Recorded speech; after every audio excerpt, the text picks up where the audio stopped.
একসময় এক ছোট্ট বনে থাকত ৩ বন্ধু, একটা ইঁদুর, একটা বিড়াল আর এক দুষ্টু খরগোশ।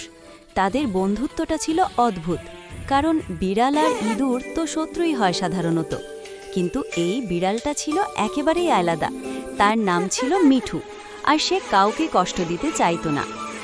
ইঁদুরটির নাম ছিল চিনু।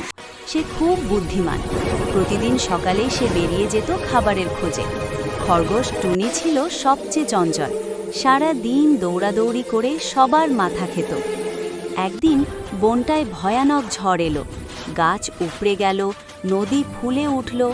৩ বন্ধু ছোট্ট এক গুহায় আশ্রয় নিল, কিন্তু গুহার মুখে পড়ে গেল বড় একটা গাছের ডাল। কেউ বেরোতে পারছিল না। চিনু বলল, আমি গর্ত খুঁড়ে বের হওয়ার চেষ্টা করি। বিড়াল মিঠু তার থাবা দিয়ে মাটি সরাতে লাগলো, আর টুনি পিছন থেকে পাথর সরাতে লাগলো। ঘণ্টাখানেক পর তারা বেরিয়ে এলো সূর্যের আলোয়।